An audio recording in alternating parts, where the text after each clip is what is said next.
अस्सलाम वालेकुम स्टूडेंट्स, क्या हाल है जी आपके। उम्मीद करता हूँ आप सारे ठीक होंगे। शुरू करते हैं अल्लाह के बाबरकत नाम से, जो बहुत ही मेहरबान और निहायत रहम करने वाली ज़ात है।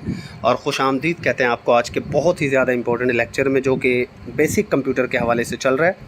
देखिए, बेसिक कंप्यूटर के हवाले से यार मैं आप लोगों को ना एक बड़ा ही सीधा साधा सा लेक्चर प्रोवाइड कर चुका हूँ, जिसके अंदर तमाम डिटेल थी। और आज वो सारी की सारी चीज़ें ना इन क्वेश्चंस के अंदर यूज़ होंगी। बेसिक कंप्यूटर के जितने आपके क्वेश्चंस करवाए जाएंगे, इन सब को अगर आप अच्छे तरीके से कर लेते हो ना, तो इंशाल्लाह आप किसी भी पेपर में बैठोगे, कंसेप्ट्स होंगे, आप बड़ा इजीली टैकल कर जाओगे। कोई इशू आपको होने वाला ही नहीं है। तो ध्यान से सुनिएगा और इन चीज़ों को करिएगा अच्छे तरीके से, इंशाल्लाह आप मार नहीं खाएंगे। सबसे पहला आज का हमारे पास क्वेश्चन है, who is known as the father of the computer. Computer का फादर किसे माना जाता है? चार्ल्स बेबेज को माना जाता है। चार्ल्स बेबेज को कंप्यूटर का फादर माना जाता है। मज़ीद आगे बढ़ने से पहले मैं एक इंपॉर्टेंट चीज़ कह दूं कि यार मैं स्मार्ट वर्क में बिलीव करता हूं। मैं ये नहीं चाहता कि मैं आपको 3-3, 4-4 घंटे के लेक्चर्स प्रोवाइड करूं। हमारा 45 मिनट्स का, 1 आवर का या 1 घंटे 15 मिनट का लेक्चर होता है डेली, और आप उसे ईज़िली कवर भी कर सकते हैं। और ये इतना मुश्किल नहीं होता, मतलब 4-4, 5-5 घंटे का काम तो कोई है नहीं। बड़े स्मार्ट वे में आपको काम करवा रहे हैं, तो साथ साथ किया करें। Who is known as the father of the computer. Computer का फादर किसे माना जाता है? चार्ल्स बेबेज को। और चार्ल्स बेबेज को क्यों फादर ऑफ कंप्यूटर कहा जाता है, ये डिटेल आपके सामने मौजूद है। ये चार्ल्स बेबेज है। Charles Babbage is regarded as the father of computing because of his research into machines that could calculate. तो भाई उन्होंने जो मशीन्स बनाई थी ना स्टार्ट में, जो कैलकुलेट कर सकती थी, उनके ही लिए उनकी बड़ी खिदमत थी। और आपको पता है कि बेसिकली जो कंप्यूटर है, ये भी कैलकुलेशन की ही एक मशीन है। कंप्यूटर जो वर्ड, जिस वर्ड से निकला है कंप्यूटर से उसका मतलब ही कैलकुलेट करना होता है। इसके अलावा जो चार्ल्स बेबेज है, इसने इन्वेंशन की थी डिफरेंस इंजन की एंड एनालिटिकल इंजन की, कैलकुलेशन के लिए। इसी वजह से इसको फादर ऑफ कंप्यूटर्स कहा जाता है। तो याद रखिएगा अच्छे तरीके से। नेक्स्ट एक इंपॉर्टेंट क्वेश्चन है, who is known as the father of modern computer. अब यहाँ पर मॉडर्न का लफ्ज़ बढ़ गया, तो ध्यान में रखिएगा, ये डिफरेंट क्वेश्चन है उससे। मॉडर्न कंप्यूटर का फादर एलन ट्यूरिंग को माना जाता है। एलन ट्यूरिंग, जिसने ट्यूरिंग मशीन भी बनाई थी, और बहुत ज़्यादा इम्पोर्टेंट है ये, इसको अच्छे तरीके से कर लीजिएगा। ये एलन ट्यूरिंग है आपके सामने। Alan Turing is known as the father of modern computer. He invented Turing machine, उसने ट्यूरिंग मशीन इन्वेंट की थी। ये क्वेश्चन कई बार पेपर्स में पूछा गया है। Which is responsible for the concept of algorithms and computations. तो मॉडर्न एल्गोरिथम्स एंड कंप्यूटेशंस की जो के लिए जो मशीन इस्तेमाल की जाती है, उसे ट्यूरिंग मशीन कहते हैं। और ये किसने बनाई थी? एलन ट्यूरिंग ने बनाई थी। इसीलिए इसे फादर ऑफ मॉडर्न कंप्यूटर कहा जाता है। नेक्स्ट हमारे पास है, the computer is derive from. Computer का जो लफ्ज़ है वो कहाँ से डिराइव हुआ? तो भाई ये लैटिन ज़बान का वर्ड है, लातिनी ज़बान का लफ्ज़ है, और कंप्यूटर वर्ड से ये निकला है। कंप्यूटर का मतलब होता है to calculate, to count, to sum up और टू थिंक टुगेदर। तो मैं बार बार बता चुका हूँ, कंप्यूटर का मतलब ही, कंप्यूटर का काम ही कैलकुलेट करना है। लातिनी ज़बान का जो लफ्ज़ है कंप्यूटर, ये उससे निकला है, आपसे पेपर्स में पूछा जा सकता है। First generation computers used dash for circuitry and dash for memory. Circuit में फर्स्ट जनरेशन में क्या यूज़ होता था एंड मेमोरी के लिए क्या यूज़ होता था, तो मैं जनरेशन्स आपको पढ़ा चुका हूँ। फर्स्ट जनरेशन कंप्यूटर्स के अंदर वैक्यूम ट्यूब्स सर्किट में यूज़ होते थे, एंड मेमोरी पर्पज़ के लिए मैग्नेटिक ड्रम्स यूज़ किए जाते थे। ये नीचे यहाँ पर एक्सप्लेनेशन भी मौजूद है, ये देखिए। First generation computers, the computers of first generation used vacuum tubes as basic components. ये सामने आपको वैक्यूम ट्यूब्स नज़र आ रहे हैं, यही यूज़ होते थे पहली जनरेशन में।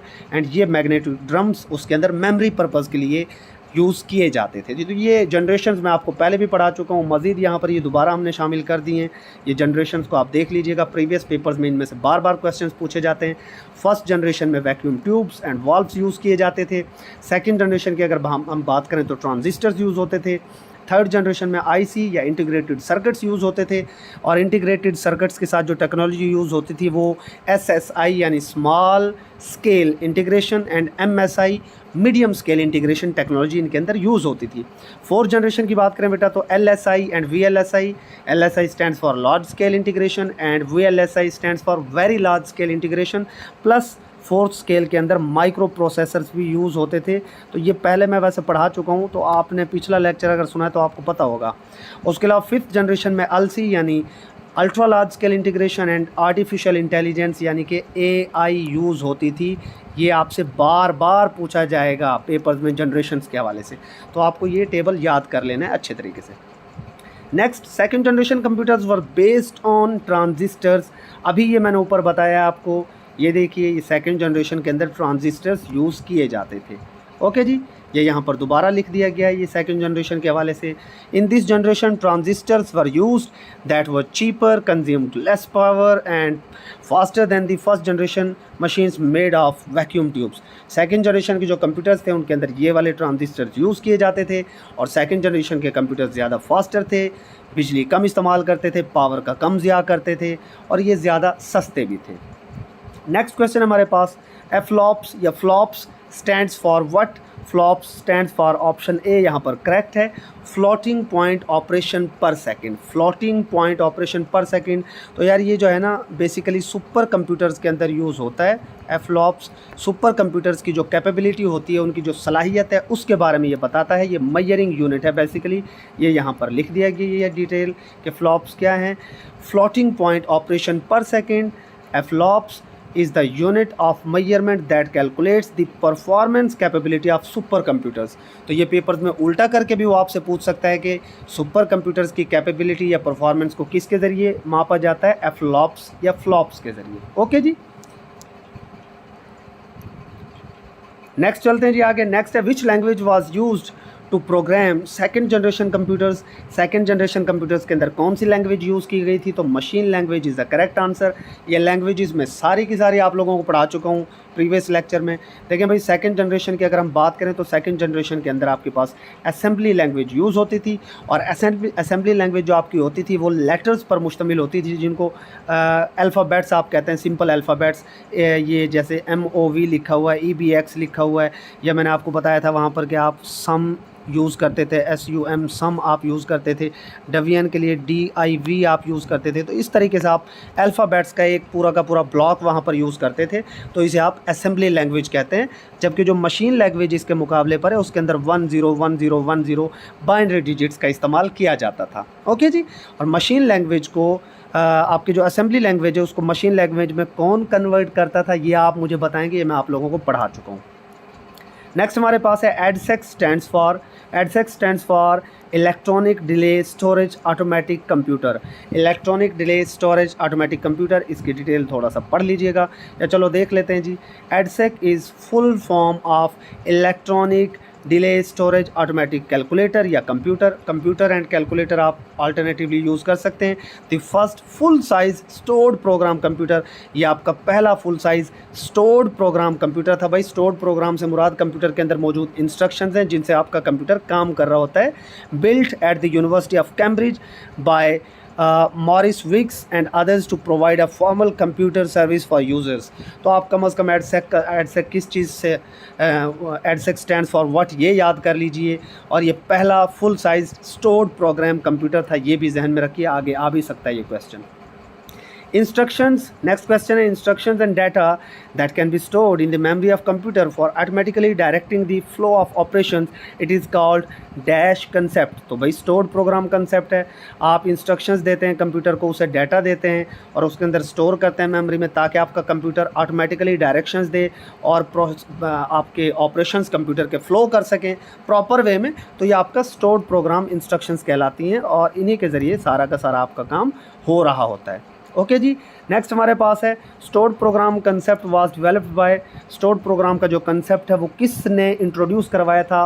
तो जनाब वन न्यूमैन जो है ये आपके पास बंदा है जिसने स्टोर्ड प्रोग्राम इंस्ट्रक्शंस का जो कंसेप्ट है वो स्टार्ट किया था। Stored program concept, the stored program concept is the idea that instructions and data are stored together in the memory by using binary form.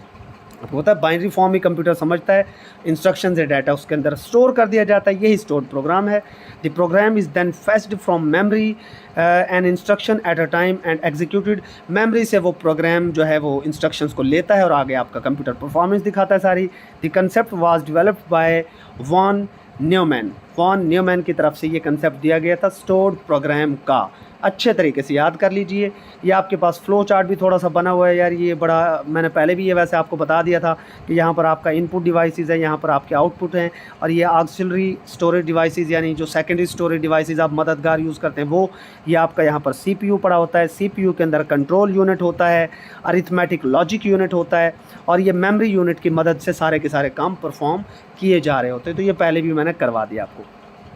Third generation of computers was based on, computers की जो third generation थी वो किन पर base करती थी, तो जनाब ये आईसीज़ के ऊपर बेस्ड थी। ये पहले आपको पढ़ा दिया गया है। ये आपके पास आईसी सर्किट की छोटी सी डायग्राम है।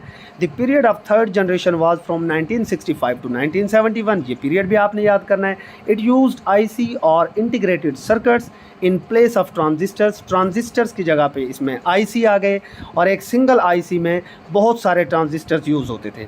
यानी प्रीवियस जो आपकी सेकंड जनरेशन थी ना, उसके अंदर ट्रांजिस्टर्स होते थे, तो यहाँ पर जनाब ये एक ही सिंगल आईसी के अंदर बहुत सारे ट्रांजिस्टर्स आ गए इकट्ठे होकर। ओके जी। And capacitors along with the associated circuitry, यानी सारा का सारा जो एसोसिएटेड सर्किट्स यूज़ होते थे, ट्रांजिस्टर्स, रेजिस्टर्स, वो सारे इसी एक आईसी की चिप के ऊपर खड़े होते थे, मौजूद होते थे। तो ये आईसीज़ कब आया है? थर्ड जनरेशन के अंदर। नेक्स्ट हमारे पास है ULSI, अल्सी जिसे आप पढ़ रहे होते हैं अक्सर। ULSI stands for ultra large scale integration, और ये किस में आया था? ये आपको पता होना चाहिए कि ये आपका फोर्थ जनरेशन के अंदर आया था।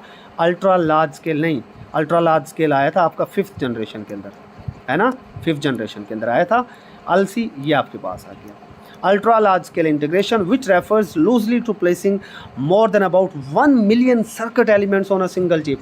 तो वही आजकल के जो कंप्यूटर्स हैं जिनके अंदर अल्सी आप यूज़ करते हैं, या fifth generation computers, millions of circuits को एक सिंगल चिप के अंदर बंद कर दिया जाता है, millions of chip, millions of circuits को। और Intel 486 and Pentium microprocessors ULSI technology की एग्जांपल्स हैं। कभी पेपर्स में पूछ लिया जाए कि अल्सी टेक्नोलॉजी की एग्जांपल कौन सी है, तो आप पेंटियम माइक्रो प्रोसेसर्स की एग्जांपल को वहाँ पर कोड कर सकते हैं। नेक्स्ट हमारे पास है which language use for artificial intelligence. Artificial intelligence में कौन सी लैंग्वेज यूज़ होती है? तो बेटा ये बड़ा इंपॉर्टेंट क्वेश्चन है। प्रोलॉग जो है ये आर्टिफिशियल इंटेलिजेंस या AI जो आजकल राज करता जा रहा है दुनिया पर, उसके अंदर प्रोलॉग की लैंग्वेज यूज़ की जाती है। यहाँ पर ये आ गया आर्टिफिशियल इंटेलिजेंस के हवाले से। Prolog is a logic programming language that is used to create artificial language. John McCarthy जो है ये फादर है आर्टिफिशियल लैंग्वेज का। ये आपसे पेपर्स में बार बार पूछा जाएगा कि आर्टिफिशियल लैंग्वेज किसकी ईजाद है, किसने इसको शुरू किया? वो था जॉन मैकर्थी, और he was the father of AI, were to coin a new phrase for artificial intelligence today. He would probably use computational intelligence भी आप इसे पुकार सकते हैं। आर्टिफिशियल इंटेलिजेंस को आप कंप्यूटेशनल इंटेलिजेंस के नाम से भी पुकारते हैं। और आपको पता है कि आजकल AI किस तरह रोबोटिक्स में अहम किरदार अदा कर रही है। चैट GPT के हवाले से कितना इसका इम्पोर्टेंट रोल है। चैट GPT में आप जो चीज़ सर्च करें आपके सामने आ जाती है। ओके जी, तो जनाब यहाँ पर 2 क्वेश्चंस कवर हो गए। एक तो आर्टिफिशियल इंटेलिजेंस के अंदर जो लैंग्वेज है वो प्रोलॉग है। आर्टिफिशियल इंटेलिजेंस की टर्म किसने कॉइन की थी? जॉन मैकर्थी ने। नेक्स्ट आपके पास है the chip used in computers is made up of silicon. Of course जो कंप्यूटर्स के अंदर चिप्स यूज़ होती हैं वो सिलिकॉन से बने होते हैं, और ये जो सिलिकॉन है आपका ये सेमीकंडक्टर होता है। ओके जी, यहाँ पर ये उस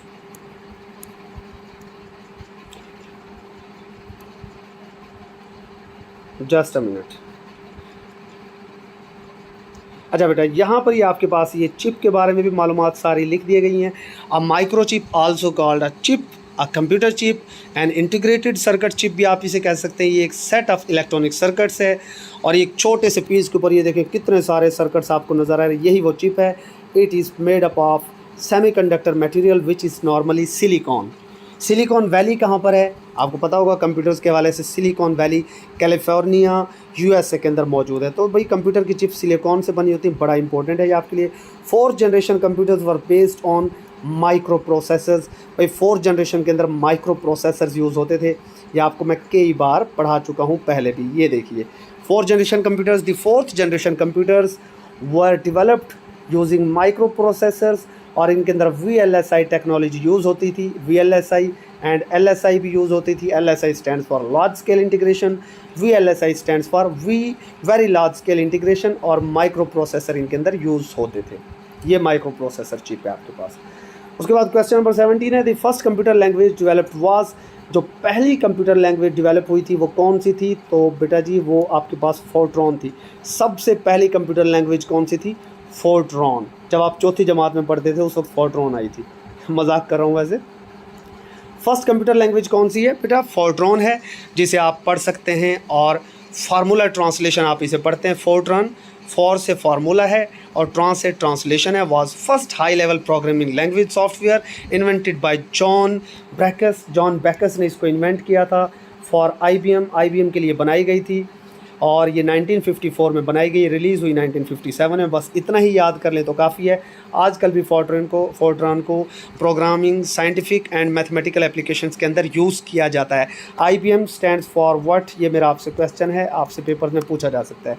जो चीज़ें मैं आपके लिए छोड़ता हूँ ये पास पेपर्स में पूछे गए क्वेश्चंस होते हैं, ठीक है, और ये टेस्ट में भी शामिल किए जा सकते हैं। जो टेस्ट में कुछ क्वेश्चंस अनसीन आते हैं ना, आप कहते हैं सर हमने तो वो पढ़ा नहीं था, PDF में नहीं था, बेटा जी वो यही क्वेश्चंस होते हैं।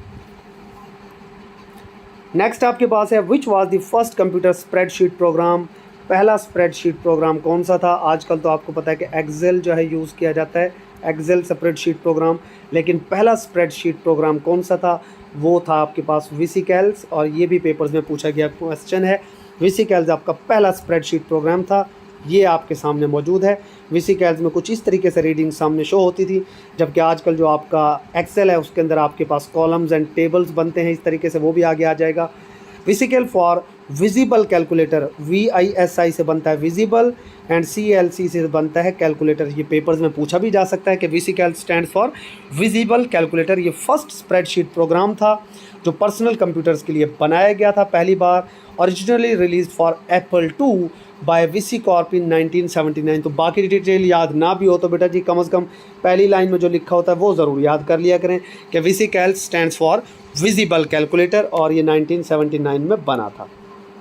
नेक्स्ट हमारे पास है VDU स्टैंड्स फॉर, बहुत कॉमन क्वेश्चन है, विजुअल डिस्प्ले यूनिट, इससे बनता है विजुअल डिस्प्ले यूनिट, और आम रूटीन में इसे मॉनिटर से एसोसिएट कर दिया जाता है। जो कंप्यूटर की स्क्रीन आपको नज़र आ रही होती है ये VDU है, यानी कि VDU stands for visual display unit, जो आपको विजुअल दिखाता है किसी भी चीज़ का। ज़रूरी नहीं है कि ये कंप्यूटर की स्क्रीन हो, ये कोई भी स्क्रीन हो सकती है, मॉनिटर स्क्रीन, TV स्क्रीन, वो VDU ही कहलाती है, जो आपको इमेजेस दिखाती है, जो आपको सारा का सारा डिस्प्ले आपके सामने दिखाती है। ओके जी, और कंप्यूटर के लिए मॉनिटर स्क्रीन कहलवाती है, जिसे आप VDU कह रहे होते हैं। Which language is directly understood by computer without translation program, computer कौन से प्रोग्राम को खुद ब खुद समझ लेता है। तो ज़ाहिर है कंप्यूटर एक मशीन है, कंप्यूटर मशीन लैंग्वेज को खुद ब खुद समझ लेता है, कोई ट्रांसलेशन की ज़रूरत नहीं होती। ये है मशीन लैंग्वेज जो 0 और 1 पर मुश्तमिल होती है। 0 और 1 जिसे आप बाइनरी कोडिंग कहते हैं, ये देखिए 0 1 आपके सामने है। तो मशीन लैंग्वेज एक ऐसी लैंग्वेज जिसे इंसान नहीं समझ सकता। इसके लिए आपको पता है कि आपको फिर मशीन लैंग्वेज के बाद आपको assembly language and high level language use करना पड़ती हैं अपनी अंडरस्टैंडिंग के लिए, और फिर कंप्यूटर के लिए मशीन लैंग्वेज ही होती है। फिर आप उसके लिए कंपाइलर, इंटरप्रेटर, असेंबलर यूज़ कर रहे होते हैं, वो मैं आपको पहले पढ़ा चुका हूँ। नेक्स्ट आपके पास है जी question, the most frequently used instructions for a computer program are likely to be fetched from, जो कंप्यूटर के अंदर इंस्ट्रक्शन होती हैं वो कहाँ से कंप्यूटर फेच कर रहा होता है, कहाँ से निकाल रहा होता है। तो जी कैश मेमोरी से वो ले रहा होता है। आपका कंप्यूटर ज़्यादातर जो काम कर रहा होता है किस मेमोरी से लेता है डाटा, कैश मेमोरी से लेता है, जिसे कैश मेमोरी भी अक्सर पढ़ा जा रहा होता है। कैश मेमोरी आपके कंप्यूटर की सबसे फास्टेस्ट मेमोरी मानी जाती है। Cache memory is the fastest system memory required to keep up the CPU as it fetches and execute instructions. तो याद रखिए ये दाएं से बाएं इस तरीके से स्पीड को आप याद रख सकते हैं बेटा बड़ा इजीली। सबसे पहले ये सेकेंडरी मेमोरी है जो सबसे स्लोएस्ट मेमोरी मानी जाती है, जिसमें आप USB, आप हार्ड डिस्क यूज़ करते हैं, DVDs जो आप लगाते हैं अपनी तरफ से वो। उसके बाद सेकेंडरी मेमोरी से डाटा किसके अंदर जाता है, प्राइमरी मेमोरी में। ये सेकेंडरी मेमोरी से थोड़ी सी फास्ट मेमोरी है, और फिर प्राइमरी मेमोरी से नेक्स्ट मेमोरी आपकी कैश मेमोरी है, जो आपके प्राइमरी मेमोरी एंड CPU के दरमियान में पड़ी होती है। और इस कैश मेमोरी से फिर आपका डाटा फेच कर रहा होता है कौन, आपका CPU यानी सेंट्रल प्रोसेसिंग यूनिट। और इस कैश मेमोरी से आपका सेंट्रल प्रोसेसिंग यूनिट उस डाटा को फेच करके सारा का सारा प्रोसेसिंग का काम आपका सेंट्रल प्रोसेसिंग यूनिट करता है। और मैं आपको ये भी बता दूं, अगर आपसे कंप्यूटर के अंदर सबसे फास्टेस्ट चीज़ पूछ ली जाए तो वो CPU है, क्योंकि CPU के अंदर रजिस्टर्स होते हैं, और रजिस्टर्स आपके कैश मेमोरी से भी ज़्यादा फास्ट होते हैं। मेमोरी सबसे फास्ट कैश मेमोरी है, बट CPU के अंदर जो रजिस्टर्स हैं वो इससे भी फास्ट हैं। ये एक किस्म की ये सीक्वेंस है फास्ट होने की, सबसे स्लोएस्ट सेकेंडरी, उसके बाद फास्ट प्राइमरी, फिर कैश मेमोरी, और फिर CPU। पेपर्स में ये भी पूछा जाता है cache memory sandwiched between primary memory and CPU। ये देखो ये बीच में सैंडविच हुई है। ओके, नेक्स्ट हमारे पास क्वेश्चन है the communication line between CPU memory and peripherals is called. जो कम्युनिकेशन लाइन है CPU मेमोरी एंड पेरिफेरल्स के दरमियान उसे आप क्या कहते हैं भाई? उसे बस कहा जाता है। बस ही है जो आपके CPU और जो एक्स्ट्रा पेरिफेरल से मुराद ये है कि जो एक्स्ट्रा सामान आप कंप्यूटर में यूज़ कर रहे होते हैं ना, एक्स्ट्रा चाहे DVD है, CD है, वो जो भी चीज़ आप एक्स्ट्रा लगा रहे हैं, आप प्रिंटर लगा रहे हैं, कीबोर्ड आपने अटैच किया है, तो उसका जो सारा का सारा कनेक्शन है CPU से वो कौन करवाता है? वो आपकी बस करवाती है। ठीक है, ये यहाँ पर आपके पास पूरी डायग्राम है। ये देखिए CPU माइक्रो प्रोसेसर, यहाँ पर आपका ये कंप्यूटर प्रोग्राम पूरा ये CPU मौजूद है।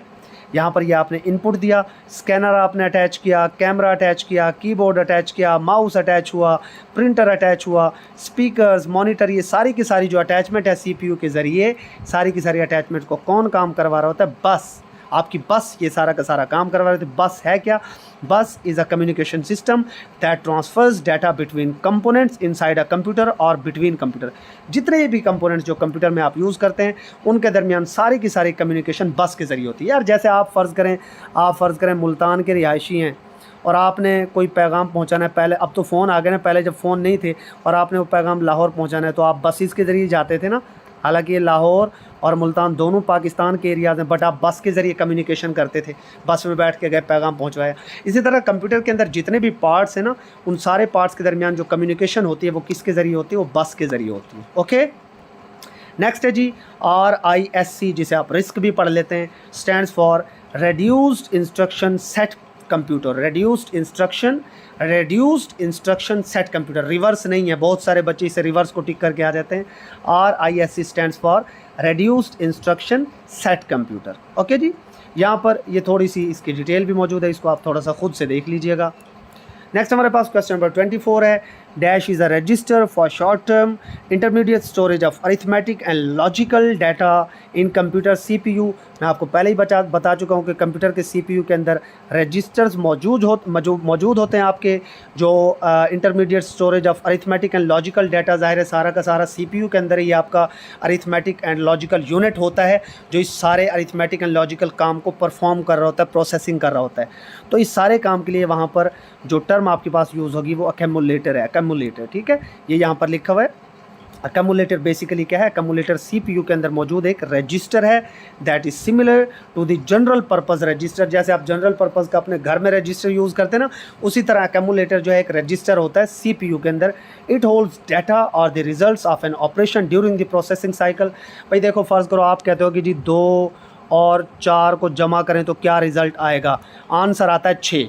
बट आंसर आने से पहले ये 2 और 4 को जमा करने के लिए जो एडिशन हो रही है, जो ये प्रोसेसिंग का काम सारा का सारा हो रहा है, इस प्रोसेसिंग को और इसके रिज़ल्ट्स को कौन होल्ड करता है?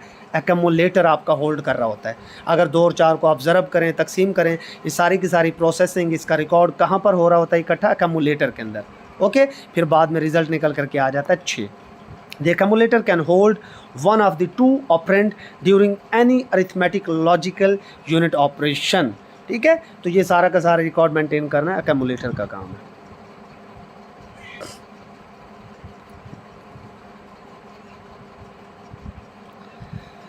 नेक्स्ट बेटा आपके पास क्वेश्चन है dash is a group of commands for CPU in machine language. CPU के अंदर जो ग्रुप ऑफ कमांड्स है मशीन लैंग्वेज के लिए वो क्या है? उसे आप इंस्ट्रक्शन सेट कहते हैं। इंस्ट्रक्शन सेट क्या है?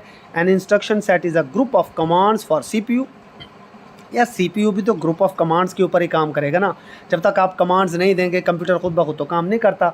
और ये ग्रुप ऑफ कमांड्स क्या कहलाता है? इंस्ट्रक्शन सेट कहलाता है, जो आप उसे इंस्ट्रक्शंस देते हैं इन मशीन लैंग्वेज, क्योंकि वो समझता है मशीन लैंग्वेज को। The term can refer to all possible instructions for a CPU or subset of instructions to enhance its performance in a certain situation. आपके CPU में कोई भी सिचुएशन है, कोई भी काम हो रहा है, तो आप उसको ग्रुप ऑफ कमांड्स देते हैं, जिसे आप इंस्ट्रक्शन सेट कहते हैं। ओके, तो सिंपल सी बात है, इंस्ट्रक्शन सेट क्या है? ग्रुप ऑफ कमांड्स है, जो कमांड्स आपकी तरफ से उसको दी जा रही होती हैं मशीन लैंग्वेज की शक्ल में।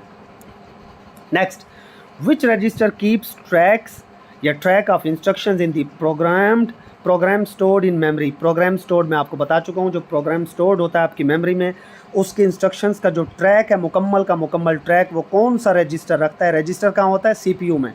और कौन सा रजिस्टर ट्रैक रखता है सारी की सारी इंस्ट्रक्शंस का? वो क्या है? Program counter. Program counter count कर रहा होता है कौन कौन सी इंस्ट्रक्शंस आ रही हैं स्टोर्ड प्रोग्राम के ज़रिए। ये यहाँ पर आपके प्रोग्राम काउंटर की डिटेल भी आ गई है। द प्रोग्राम काउंटर पीसी जिसे आप कहते हैं प्रोग्राम काउंटर, एक पीसी पर्सनल कंप्यूटर भी होता है, is a special purpose register that is used by the processor to hold the address of the next instruction to be executed. जो भी नेक्स्ट इंस्ट्रक्शन आप देंगे जिसे आपने एग्जीक्यूट करना है उसका सारा रिकॉर्ड कहाँ पर है, आपके प्रोग्राम काउंटर के अंदर जा रहा होता है। प्रोग्राम काउंटर इन चीज़ों को देख रहा होता है। नेक्स्ट है जी, the average time required to reach a storage location in memory and obtain its contents is called access time। वो कौन सा टाइम है जो time average required time to reach a storage location. आपने एक स्टोरेज लोकेशन है memory की जहाँ से जिसको आपने यूज़ करना है काम करने के लिए, वहाँ तक रीच करने का time, and obtained it's contents, और उस कंटेंट को हासिल करने का टाइम, ये क्या कहलाता है, एक्सेस टाइम। यार जैसे फ़र्ज़ करें आपने पिज़्ज़ा मंगवाया है, ओके, आप पिज़्ज़ा मंगवाते हैं, यह आपका घर है, तो आपने पिज़्ज़ा वालों को कॉल की, तो ये एक्सेस टाइम तो नहीं है ना, ये तो आपने जस्ट कॉल की है। जब पिज़्ज़ा आपके घर पर डिलीवर हो गया, आपने पिज़्ज़ा शॉप को ऑर्डर भी दे दिया, या वहाँ आप खुद चले गए फ़र्ज़ करें लेके लोकेशन पर, और वहाँ से लेके अपने घर पे आ गए, तो ये सारा एक्सेस टाइम है जब वो आपके हाथ में आ गई चीज़। ओके, बिल्कुल इसी तरीके से कंप्यूटर के अंदर जो एवरेज टाइम रिक्वायर्ड है, जो रीच करेगा स्टोरेज लोकेशन पे मेमोरी में, और वहाँ से कंटेंट्स को हासिल कर लेगा, ऑब्टेन इट्स कंटेंट्स, तो आप इसे एक्सेस टाइम कहेंगे इस कंप्लीट प्रोसीजर को। ये एक्सेस टाइम की डिटेल भी यहाँ पर लिखी हुई है। Access time is a total time that it takes a computer to request data के रिक्वेस्ट की, जैसे आप पिज़्ज़ा की रिक्वेस्ट करते हैं, then the request to met, उस रिक्वेस्ट को कंप्यूटर हासिल करता है। A good analogy is the time between you ordering a pizza. ये देखें बिल्कुल पिज़्ज़ा की वो मिसाल दे दी है, और ये नैनो सेकंड्स मिली सेकंड में सारा का सारा काम हो रहा होता है। फिर लेटेंसी टाइम क्या है, ये भी आपसे पूछा जा सकता है, व्हाट इज़ लेटेंसी टाइम। बेटा लेटेंसी टाइम बेसिकली डिले है। Latency is a measure of delay in a network. Latency measures the time it takes for some data to get it to the destination across the network. जैसे आप pizza मंगवाएं और वो जितना late कर देता है वो लेटेंसी टाइम है। लेटेंसी लेट से निकला है, लेटेंसी लेट से निकला हुआ वर्ड है। Latency is a measure of delay, कोई इतनी मुश्किल बात नहीं है। उसके बाद टर्न अराउंड टाइम क्या है, ये भी आपसे पेपर्स में पूछा जा सकता है। What is turn around time.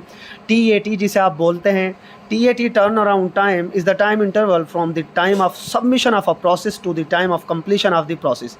भाई टर्न अराउंड टाइम क्या है, वो सारा का सारा टाइम इंटरवल है कि जब आपने सबमिशन कर दी एक प्रोसेस की, and the time of the completion of the process, मतलब आप तक नहीं पहुँचेगा वो।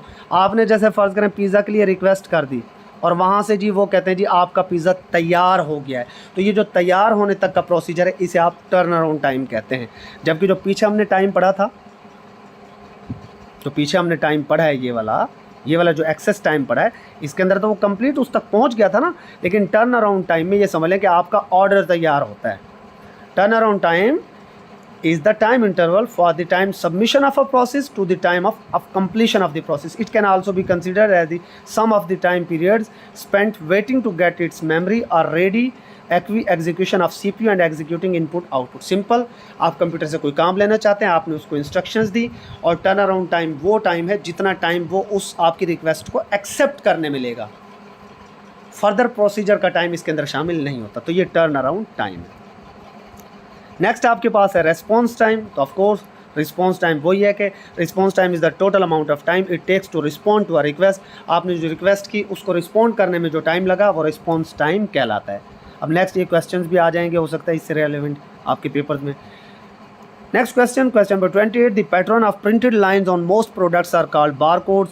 आप दुकानों के ऊपर जाते हैं अक्सर व बेशतर, इस तरीके से प्रोडक्ट्स के ऊपर ये बार कोड लगे होते हैं, और बार कोड स्कैनर से जब उसको चेक किया जाता है तो उसकी पूरी की पूरी कीमत आपके पास सामने खुलकर आ जाती है। तो ये बार कोड कहलाता है, ये बार कोड बड़ी कॉमन टर्म है।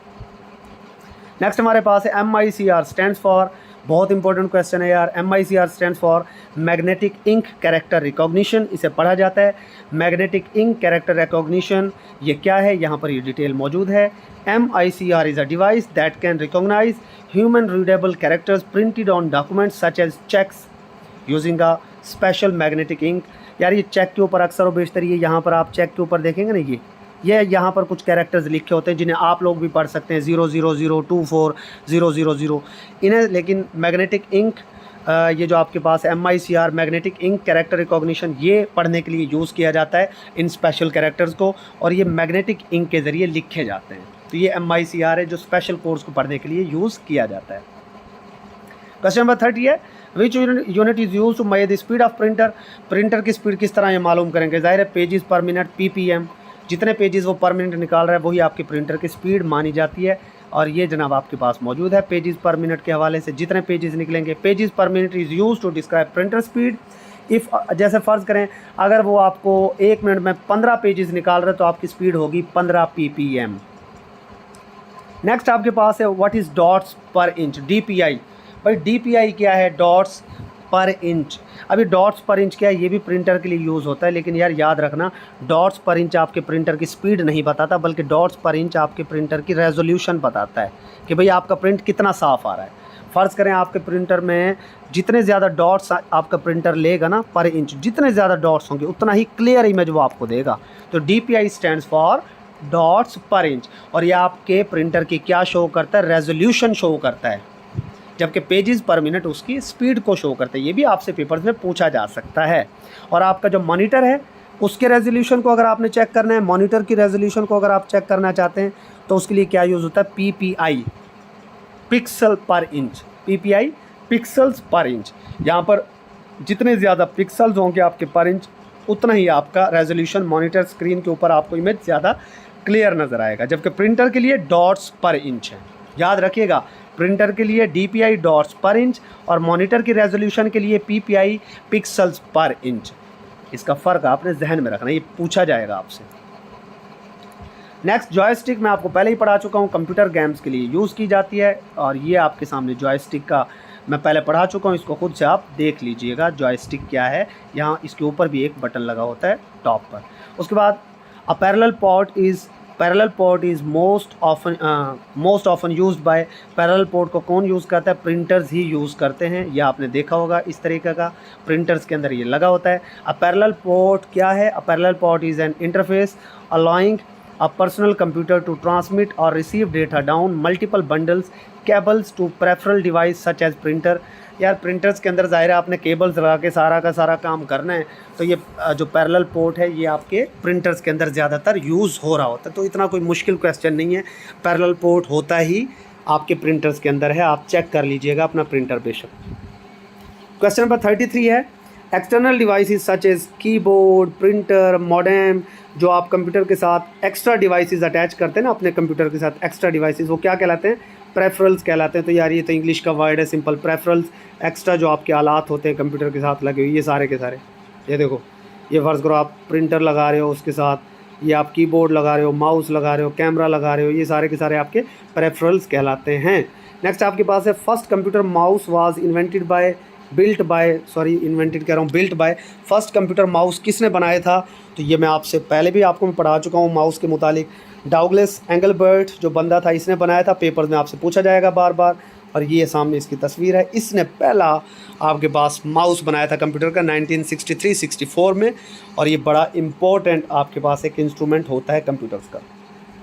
कीबोर्ड के हवाले से भी आपसे क्वेश्चन पूछा जा सकता है। तो बेटा जी क्रिस्टोफर लैथम शोल्स ने बनाया था। ये भी पेपर्स में कई बार पूछा गया है कि कीबोर्ड किसने बनाया था। इसे फादर ऑफ टाइपराइटर भी कहा जाता है क्योंकि इसने कीबोर्ड बनाया था।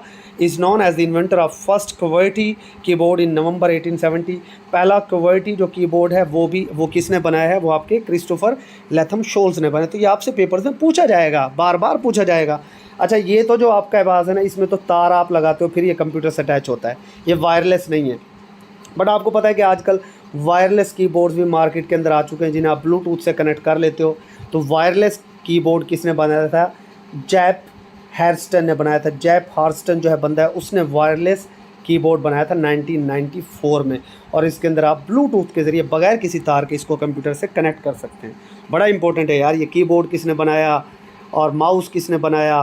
क्वर्टी कीबोर्ड के मुतालिक को पूछ सकता है, वो क्वर्टी वायरलेस कीबोर्ड ख़ासतौर पर जैप हार्स्टन ने ये बनाया था।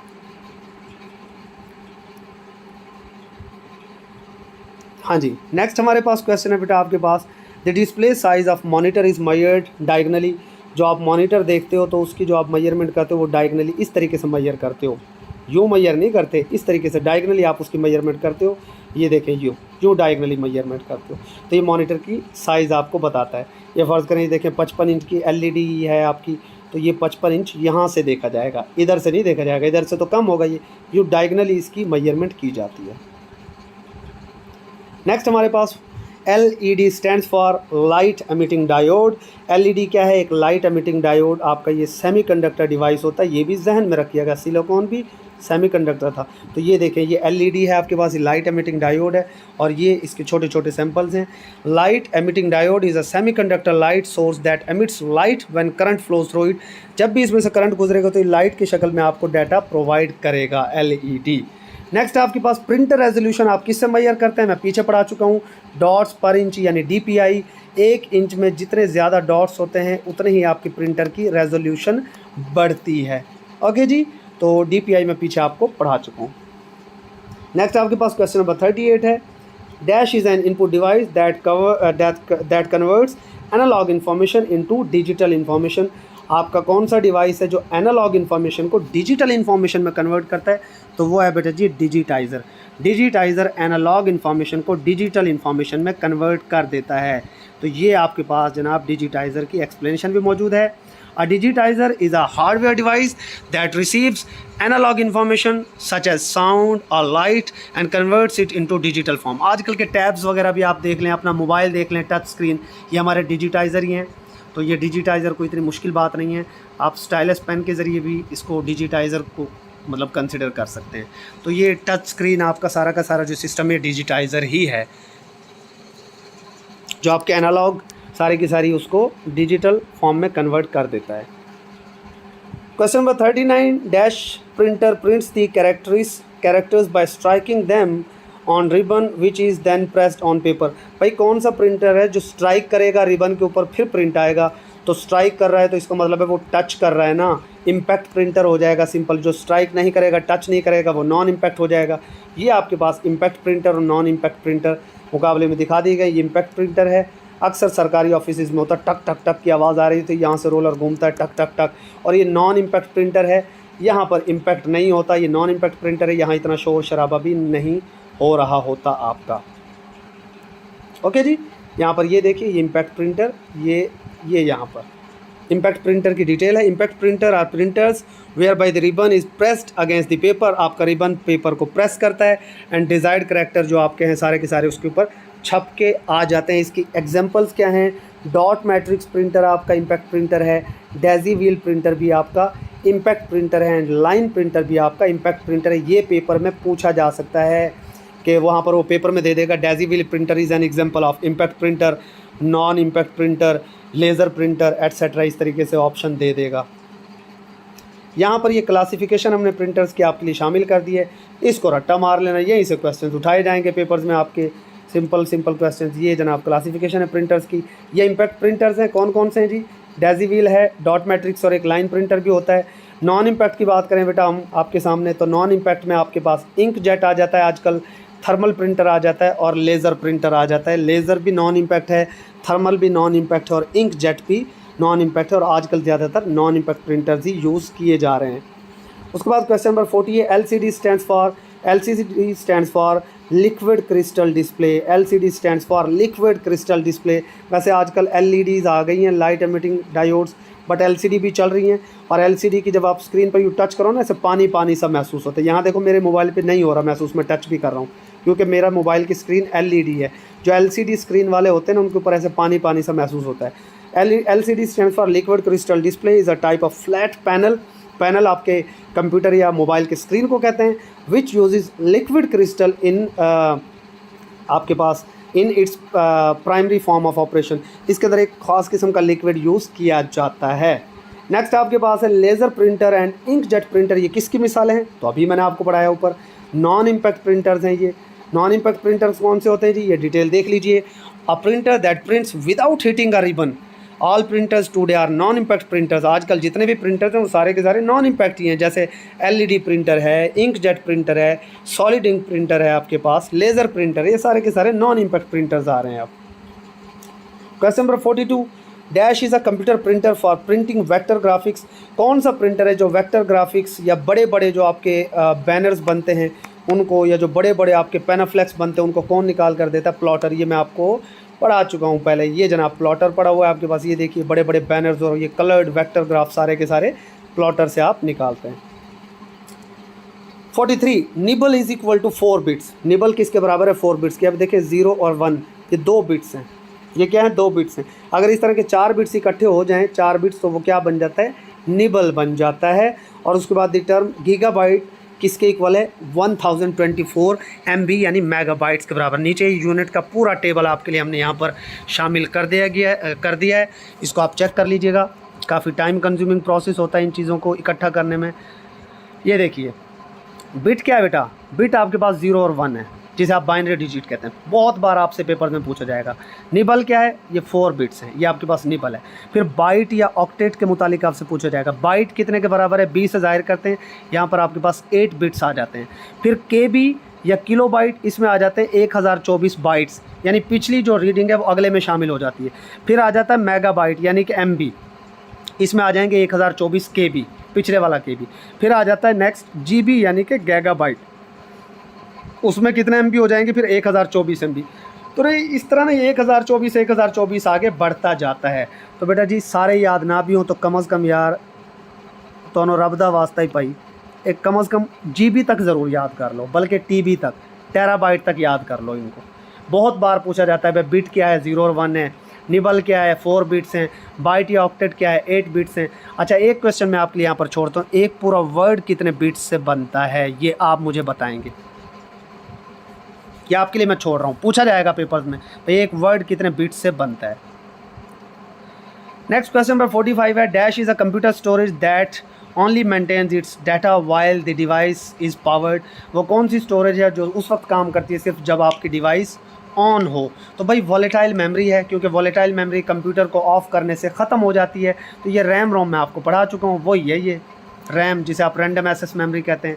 तो यहाँ पर ये देखिए volatile memory is a computer storage that only maintains its data while the device is powered on, यानी वो ऑन हो उसी वक्त ये मेमोरी काम करती है। मोस्ट रैम यानी random access memory use for primary storage. आप पेपर्स में आपसे पूछा जा सकता है कि प्राइमरी स्टोरेज में कौन सी यूज़ होती है, तो रैम यूज़ होती है और ये वॉलेटाइल मेमोरी कहलाती है। वॉलेटाइल मेमोरी का मतलब है जैसे ही कंप्यूटर को ऑफ करोगे तो इसका ये भी काम करना बंद कर देती है। Okay next question number 46, dash is the process of dividing the disk into tracks and sectors. तो भाई फॉर्मेटिंग है। फॉर्मेटिंग आप जब कंप्यूटर की विंडो वगैरह कर रहे होते हैं तो आप फॉर्मेटिंग करते हैं। इसमें जो कंप्यूटर की आपकी हार्ड डिस्क है आप उसकी फॉर्मेटिंग करते हैं, यानी उसके डिवाइड कर देते हैं उसकी पूरी डिस्क को, उसके सेक्टर्स के अंदर आप डिवाइड कर देते हैं, ट्रैक्स एंड सेक्टर्स के अंदर। ये सारा का सारा काम क्या कहलाता है? फॉर्मेटिंग कहलाता है। The process of dividing the disk into tracks and sectors is called formatting. तो ये आपके ट्रैक्स हैं, ये पूरा का पूरा ट्रैक है और इसके अंदर ये आपके सेक्टर्स हैं। ओके जी, ट्रैक्स एंड सेक्टर्स। तो ये इस तरीके से आप हार्ड ड्राइव को, जो हार्ड ड्राइव है आपकी मॉडर्न या ओल्ड, जो भी आपकी हार्ड ड्राइव आजकल जो भी आपके कंप्यूटर में, उसकी जब आप फॉर्मेटिंग करते हैं तो आप उसको सेक्टर्स एंड ट्रैक्स में डिवाइड करते हैं। इसके बगैर आपका कंप्यूटर काम ही नहीं करेगा। Question number 47, abacus was invented in. भाई एबेकस चाइना के अंदर इन्वेंट हुआ था। और एबेकस की अगर बात करें, the abacus an ancient calculating device, ये एक पुरानी कैलकुलेटिंग डिवाइस है और इसे आप काउंटिंग बॉक्स के नाम से भी जानते हैं। एबेकस एक काउंटिंग बॉक्स भी आप इसे कहते थे। It was the world first calculator and contemporary versions are still in use. Contemporary का मतलब है मौजूदा हालात में भी इसे इस्तेमाल किया जाता है कहीं कहीं। ये सबसे पहला कैलकुलेटर था। और ये देखो इसे ख़ास तौर पर जो आपके नाबीना लोग होते हैं ना, ब्लाइंड पीपल, वो लोग काउंटिंग के लिए ख़ास तौर पर इसे यूज़ करते हैं, क्योंकि देखो ना इसमें तो गिनती, उंगली लगा के ये गिनती आप कर लेते हो। तो ये एबेकस फर्स्ट कैलकुलेटिंग मशीन भी इसे माना जाता है। चाइना के अंदर ये बनाया गया सबसे पहले। ये एबेकस की मज़ीद डिटेल है। Tim Cramer is credited for robust calculating machine abacus. Abacus को किसने बनाया था? टिम क्रैनमर ने बनाया था। टिम क्रैनमर एबेकस से एसोसिएटेड है। ब्लाइंड पीपल इसे यूज़ कर लेते हैं। Next one, mark 1 was invented by. Mark 1 को किसने बनाया था? बेटा बड़ा इंपॉर्टेंट क्वेश्चन है, पूछा जा सकता है आपसे। जॉन डब्ल्यू माउखले ने इसे बनाया था। जॉन डब्ल्यू माउशले या माउखले, जो भी ये वर्ड है, उसने मार्क 1 बनाया था। The IBM automatic sequence controlled calculator mark 1 Harvard university में बनाया गया। भाई इतना ना पढ़ो, खाली जॉन डब्ल्यू माउखले ने बनाया था, माउशले ने, बस इतना ही याद कर लो। 49, वो is the father of computer architecture. Computer architecture का फादर कौन है? जैसे आजकल इंजीनियरिंग में आर्किटेक्चर इंजीनियरिंग हो रही, तो कंप्यूटर आर्किटेक्चर का फादर कौन है? वॉन न्यूमैन को माना जाता है कंप्यूटर आर्किटेक्चर का father. Von Neumann architecture also known as the Princeton architecture. ये जो कंप्यूटर का आर्किटेक्चर है इसे वॉन न्यूमैन आर्किटेक्चर भी कहा जाता है, प्रिंसटन आर्किटेक्चर भी कहा जाता है, और ये वॉन न्यूमैन ने ही बनाया है, उसे ही कंप्यूटर आर्किटेक्चर का फादर माना जाता है। ये वॉन न्यूमैन मशीन आपके पास है, बिल्कुल ये कंप्यूटर का सारा आर्किटेक्चर है। ये जो डिज़ाइन है पूरा ये संभालिए कंप्यूटर का कि जी यहाँ पर इनपुट होगा, यहाँ आउटपुट होगा। जैसे घर का एक आर्किटेक्चर आप बनाते हो ना, यहाँ किचन होगा, यहाँ ये चीज़ होगी, तो ये वॉन न्यूमैन का ही कमाल है। यहाँ पर उसने CPU रखा जिसके अंदर कंट्रोल यूनिट है, अरिथमेटिक लॉजिक यूनिट है, और मेमोरी यूनिट उससे एसोसिएटेड होता है। मेमोरी यूनिट में यहाँ पर आपकी प्राइमरी मेमोरी भी आ जाती है, और फिर इसके साथ यहाँ नीचे सेकेंडरी मेमोरी भी आ जाती है। CPU के अंदर control unit, arithmetic logic unit, ये सारी चीज़ें शामिल है। तो ये पूरा का पूरा ये जो स्ट्रक्चर है ना, ये वॉन न्यूमैन का मरहून मिन्नत है।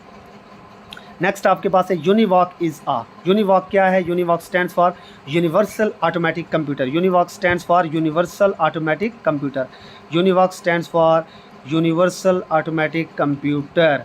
ओके जी, तो यहाँ तक आपके ये 50 क्वेश्चंस हो गए हैं।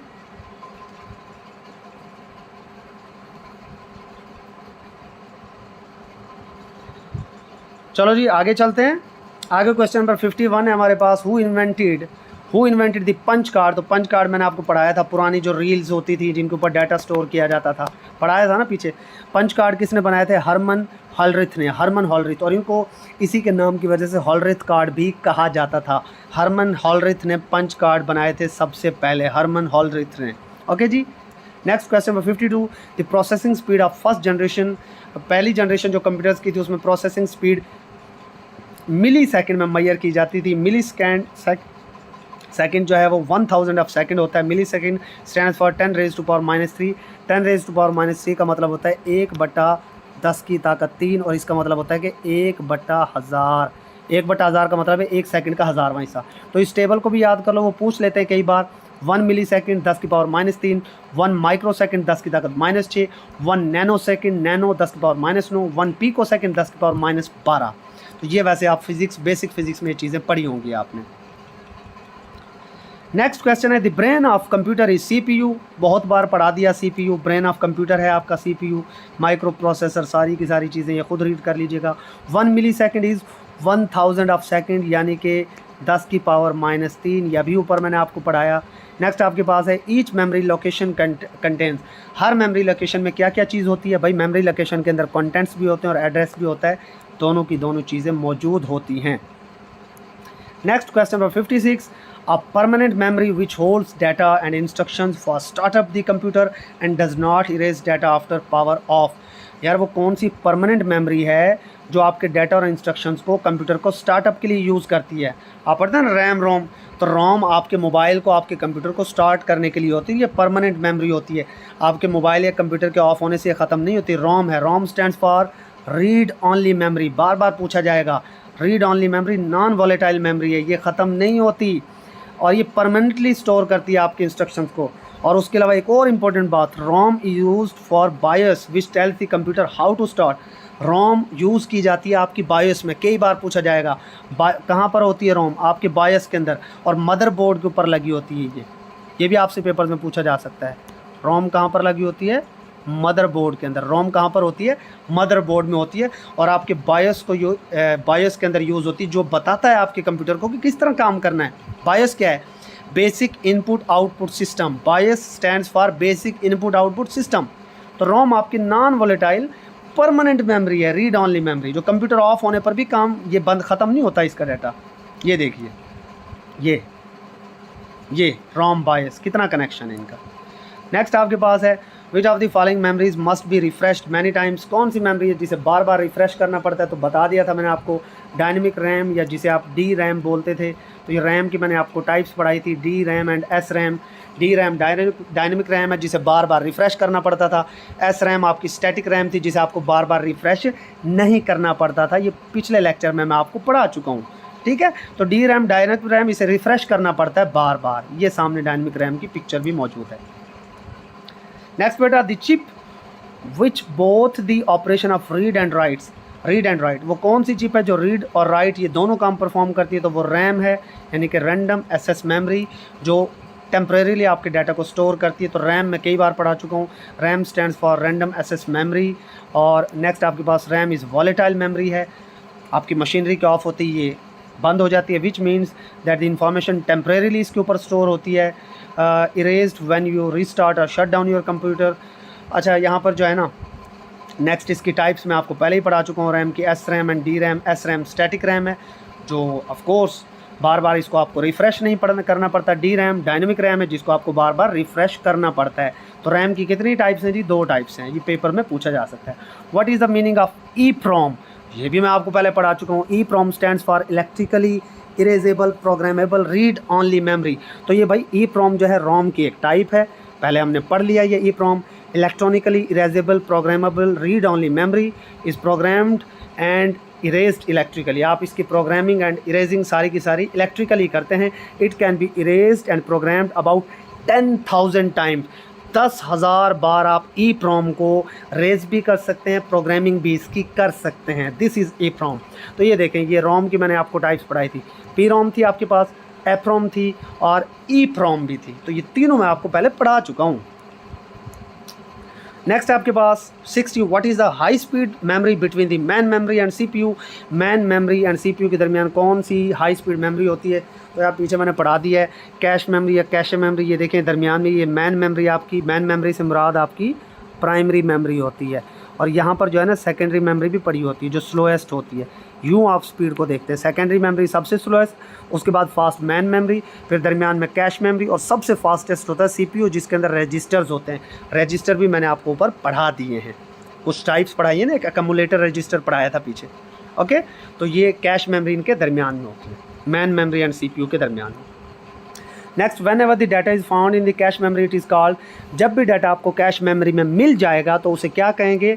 तो बेटा जी उसे कहेंगे हीट। उसे क्या कहेंगे? हीट। अब सुन लो, ये एक बड़ा इंपॉर्टेंट यार वो है, ये देखें, ये CPU डाटा ज़्यादातर किससे लेता है? कैश मेमोरी से। ये कहता है भाई कैश मेमोरी मुझे डाटा दे, सबसे करीब इसके यही है ना, सबसे फास्टेस्ट इसको डाटा यहीं से मिलेगा। तो कैश मेमोरी से अगर मिल जाए ना इसको डाटा, तो इसे कहते हैं हीट। जब कैश मेमोरी से इसको मिल जाए तो इसे क्या कहते हैं? हीट। लेकिन अगर CPU रजिस्टर्स को कैश मेमोरी से ना मिले डाटा, तो फिर ये किससे कांटेक्ट करेगा? फिर ये कहेगा मैन मेमोरी के पास जाएगा, प्राइमरी मेमोरी के, कि तू ही दे दे, कैश मेमोरी के पास तो नहीं है।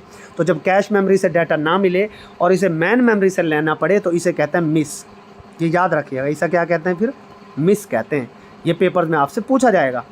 कैश मेमोरी से डाटा मिल गया फ़ौरन तो हिट, और मैन मेमोरी से लेना पड़ा तो फिर वो क्या कहलाएगा? मिस कहलाएगा। Next, whenever the data is found in the cache memory it is called as hit. जब डाटा आपको कैश मेमोरी से मिल गया तो हिट कहलाएगा। Joystick typically have a button on top. Joystick में टॉप के ऊपर बटन लगा होता है, पढ़ा चुके हैं आपको।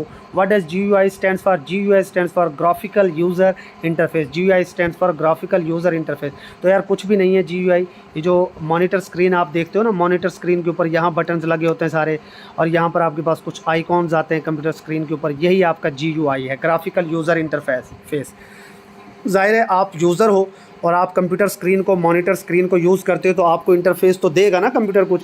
यहाँ पर स्टार्ट का बटन होता है, यहाँ पर शट डाउन का या ओपन का बटन है, यहाँ पर डिफरेंट फोल्डर्स के आइकॉन्स नीचे आ रहे होते हैं, यहाँ आइकॉन्स आ रहे होते हैं। तो ये ग्राफिकल यूज़र इंटरफेस से मुराद आपका मॉनिटर जो चीज़ आपको पेश कर रहा है ना, जिस तरीके से वो ग्राफिकल यूज़र इंटरफेस है, आप अपने हिसाब से इसको चेंज कर सकते हैं। GUI stands for graphical user interface. Computer बहुत इंपॉर्टेंट है, आपके हर किस्म के पेपर्स में कंप्यूटर इंपॉर्टेंट है। 64, the unattended interactive information system such as automatic teller machine और ATM called as। भाई ATM को कियोस्क्स भी कहा जाता है। कुछ ममालिक के अंदर आप देखेंगे तो ATM की जगह पर वहाँ पर कियोस्क्स लिखा होता है। थोड़ा सा स्पेलिंग का ध्यान कर लेंगे, कियोस्क्स, ATM also called as kiosks। Next हमारे पास है, विच of the following is capable of recognising a pre specified type of mark bye pencil और पेन। भाई जो आपका पेन या पेंसिल से आप टिक करके आते हो, बबल फिल करके आते हो पेन या पेंसिल से, जो आपने फिल कर दिया, बाद में उसको रीड करने के लिए कौन सी टेक्नोलॉजी यूज़ की जाती है? OMR यूज़ की जाती है, जिसे आप ऑप्टिकल मार्क रिकॉग्निशन कहते हैं। ऑप्टिकल मार्क रिकॉग्निशन, ये जो आप पीपीएससी एफपीएससी डिफरेंट टेस्ट दे रहे होते हो, ये आपके बबल्स को कौन फिर रिकॉग्नाइज करता है, कौन रिकॉग्नाइज करता है? Optical mark recognition. Optical mark recognition. Which type of computer is mostly use for automatic operations? आप ऑटोमेटिक ऑपरेशंस के लिए ज़्यादातर कौन सा कंप्यूटर यूज़ करते हैं? Hybrid computer. Hybrid computer digital और एनालॉग दोनों को मिलाकर बनाया जाता है। Next, PDA stands for personal digital assistant. PDA stands for personal digital assistant. और ये देखिए, ये पर्सनल डिजिटल असिस्टेंट की पिक्चर आ गई है। PDA also known as hand held PC. Hand held PC का मतलब है जिस पर्सनल कंप्यूटर को आप अपने हाथ में रख सकें, जैसे आजकल आपके मोबाइल्स आ गए हैं यार, ये भी तो पीसी की तरह ही है। Is a variety mobile device which functions as the personal information manager. The most common PDA, आज का मोस्ट कॉमन पीडीए कौन सा? आपका स्मार्टफोन है। देखो यार, अब मैं भी इस तरह का पेन अपने मोबाइल के ऊपर यूज़ करके आप लोगों को पढ़ा रहा हूँ, इस तरह का, इसे स्टाइलस पेन कहते हैं, जिससे मैं लिख रहा हूँ इस वक्त। पुराने दौर में जो आजकल जो स्मार्टफोन है ना, आप उनके ऊपर, अब ये मैं उंगली से लिख रहा हूँ, आजकल के मोबाइल्स पे आप उंगली से भी लिख सकते हैं, बट पुराने दौर में जो स्मार्टफोन आते थे ना, उनके साथ इस तरह एक हल्की सी बारीक सी पेंसिल भी मिलती थी। पुराना दौर में अगर किसी ने लिया हो तो उस टाइम आप उंगली से टच नहीं कर सकते थे। तो पर्सनल डिजिटल असिस्टेंट्स की वो भी मिसाल थी, और आजकल वाले भी आपके मोबाइल पर्सनल डिजिटल असिस्टेंट्स हैं, पीडीए। परम is an example of simple super computer. परम, तो ये एक इंडियन सुपर कंप्यूटर है परम, इसको आप देख लीजिएगा, नीचे डिटेल इसकी शामिल कर दी गई है। 69, which of the following is design to control the operations of computer. इनमें से कौन सी चीज़ है जो कंप्यूटर के ऑपरेशंस को कंट्रोल करती है? भाई कंप्यूटर की पूरी कंट्रोल कौन करता है? एप्लीकेशन सॉफ्टवेयर तो नहीं करता, ना ही यूटिलिटी सॉफ्टवेयर करता है, उसे तो आप स्पेसिफिक पर्पज़ के लिए यूज़ कर रहे होते हैं, ना ही यूज़र। तो भाई जो सिस्टम सॉफ्टवेयर है वही आपके पूरे सिस्टम को कंट्रोल करता है। इवन ये सिस्टम सॉफ्टवेयर आपके एप्लीकेशन सॉफ्टवेयर को भी कंट्रोल कर रहा होता है। ये मैं पढ़ा चुका हूँ पीछे। Dash is design to solve a specific problem और to do a specific task. आप एक ख़ास किस्म के प्रॉब्लम को हल करने के लिए या स्पेसिफिक टास्क के लिए कौन सा सॉफ्टवेयर यूज़ करते हैं? भाई एप्लीकेशन सॉफ्टवेयर यूज़ करते हैं। एप्लीकेशन सॉफ्टवेयर और जस्ट आप इसको ऐप भी पढ़ते हैं। For short is a software that performs specific task for an end user. It can perform single or multiple task. तो भाई देखो ना, आप एक्सेल यूज़ करते हो, पावर पॉइंट यूज़ करते हो, वर्ड यूज़ करते हो, जीमेल यूज़ करते हो, Netflix, PDF reader, Google documents, तो ये सारे के सारे आपके क्या हैं? एप्लीकेशन सॉफ्टवेयर्स हैं। जैसे आप ये फ़र्ज़ करो जीमेल या आप मेल वगैरह के लिए यूज़ करते हो, नेटफ्लिक्स आज के लिए नेटफ्लिक्स पे मूवीज़ वगैरह सब कुछ इस तरह की चीज़ें हैं। तो ये गूगल ड्राइव है आपके पास, ये आप डाटा स्टोर करने के लिए यूज़, एक ख़ास पर्पज़ के लिए यूज़ होते हैं ना सारे के सारे ये, तो ये आपके एप्लीकेशन सॉफ्टवेयर्स कहलाते हैं। Full form of MS DOS is Microsoft disk operating system. Microsoft disk operating system, तो ये जनाब माइक्रोसॉफ्ट डिस्क ऑपरेटिंग सिस्टम की एग्जांपल है। MS DOS is a computer operating system by Microsoft corporation. It is command line based system which is commands are entered in text form and there is no graphical user interface. देखो भाई, आजकल तो Excel आ गया ना, आजकल Excel आ चुका है जिसके अंदर आपके पास ग्राफिकल यूज़र बन जाते हैं, ग्राफ बन जाते हैं, टेबल बन जाते हैं।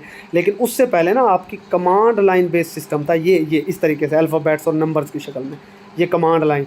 और ये MS DOS Microsoft disk operating system आपका माइक्रोसॉफ्ट कॉरपोरेशन ने बनाया था। एक्सेल के आने से पहले की बात है, आजकल भी यूज़ हो रहा है, लेकिन आजकल ग्राफिकल यूज़र इंटरफेस आ चुका है, जो कहाँ से मिलता है आपको? एक्सेल से।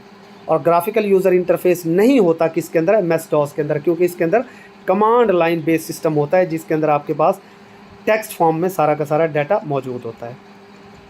Next, C is known as, C क्या है जी? हाई लेवल प्रोग्रामिंग लैंग्वेज है आपकी। C is a high level programming language. C is not a portable assembly language. ये एक हाई लेवल प्रोग्रामिंग आपकी लैंग्वेज है, जिसको आप थोड़ा सा पढ़ लीजिएगा। और ये सी जो आपकी हाई लेवल लैंग्वेज है, Dennis M Ritchie programming language. High level language के लिए डेनिस एम्ब्रिची का नाम बड़ा इंपॉर्टेंट है। Which of the following language processors converts a high level language program line by line? जो line by line high level language को किस में? मशीन लैंग्वेज में कन्वर्ट कर दे, वो क्या कहलाता है? इंटरप्रेटर कहलाता है। क्या कहलाता है? इंटरप्रेटर आपका कहलाता है। जो लाइन बाय लाइन करे, ये ध्यान में रखिएगा, जो लाइन बाय लाइन करे आप उसको इंटरप्रेटर कहते हैं। ये इंटरप्रेटर की आपके पास एक्सप्लेनेशन आ गई। सोर्स कोड को यूज़ करेगा और आउटपुट देगा। Interpreter is also software program that translates a source code into machine language line by line. Computer program are written in high level programming language, however the human readable version of program is called source code. भाई जो computer program है वो high level programming language में लिखे जाते हैं। ज़ाहिर है हाई लेवल प्रोग्रामिंग लैंग्वेज को आप तो नहीं ना समझ सकते, तो आपके समझने के लिए कौन से बनाए जाते हैं, सोर्स कोड बनाए जाते हैं। इंसान इनको समझ सकता है सोर्स कोड को। Source code is generally mean programming statement that are created by programmer. Source code is the language or string of words, numbers, letters and symbols that a program user use. भाई computer की language तो हो गई ना high level programming language, लेकिन आपकी समझ के लिए जो लैंग्वेज यूज़ की जाती है वो सोर्स कोड कहलवाती है।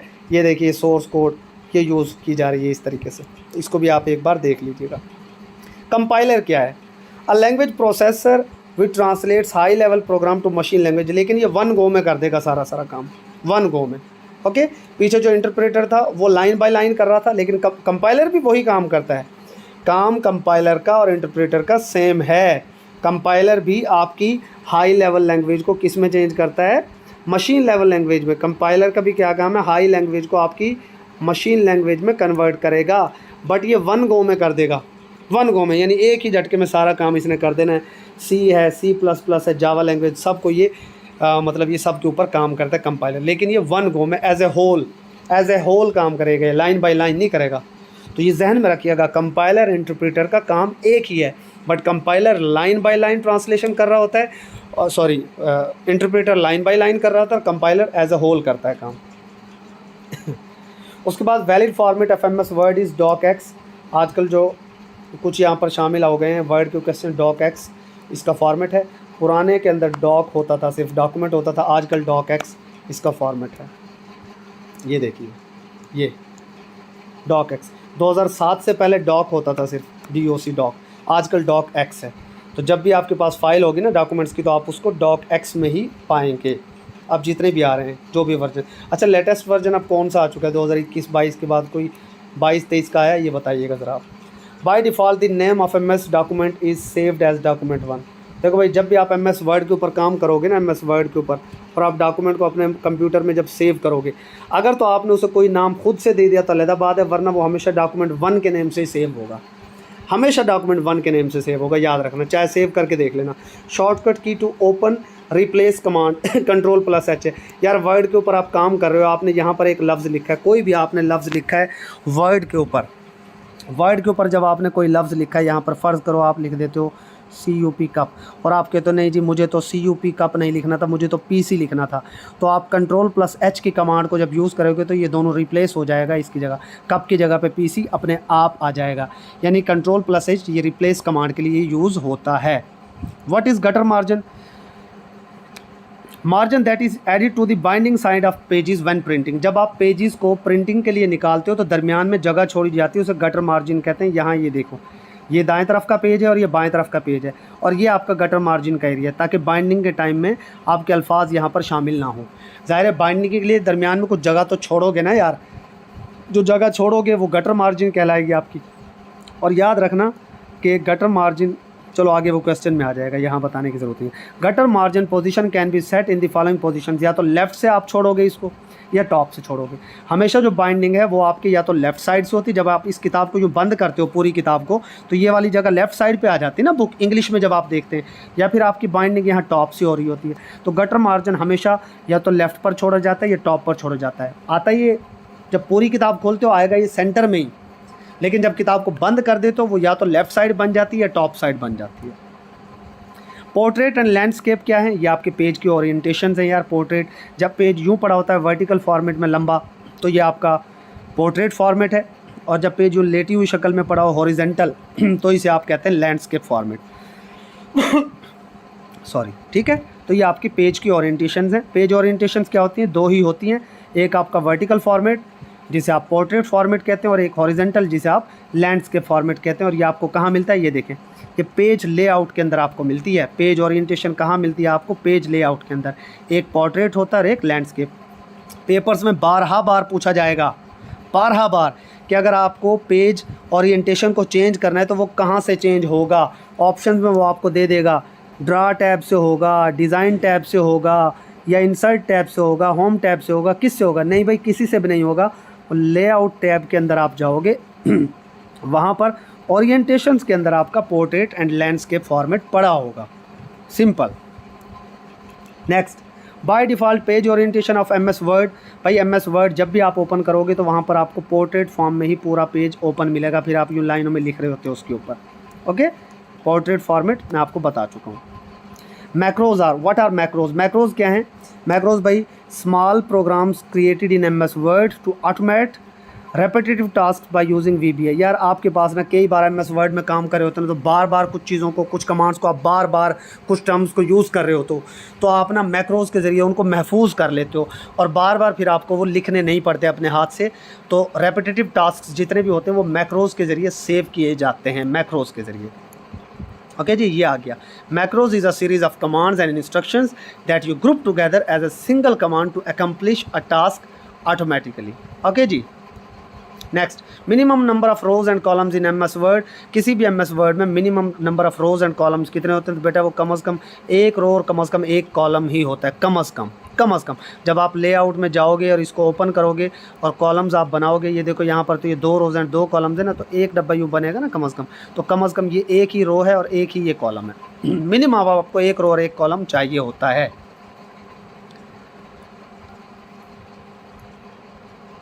नेक्स्ट हमारे पास है what is the smallest and largest font size available in the font on formatting tool bar. जब भी आप फॉन्ट साइज़ को खोलोगे तो ऑफ कोर्स आप फॉर्मेटिंग टूल बार के ऊपर ही खोलोगे, ये भी याद रख लीजिएगा।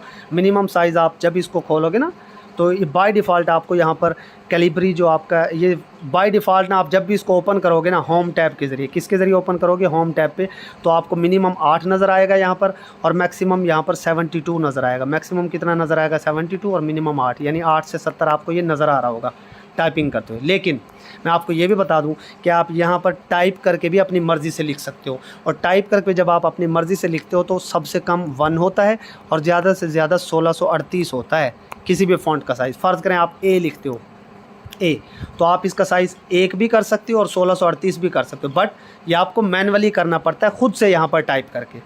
मैनुअली आपका जो फ़ॉन्ट साइज़ है वो मिनिमम 1 होता है और मैक्सिमम 1638 होता है, बट बाय डिफ़ॉल्ट जो आपको कंप्यूटर सेटिंग के अंदर मिलता है वो कितना मिलता है? मिनिमम 8 और मैक्सिमम 72। ये जहन में रखिएगा, मैनुअली आपको नहीं, ये बाय डिफ़ॉल्ट 872 है। मैनुअली कितना होता है? 1 से 1638 बार पेपर्स में पूछा जाएगा।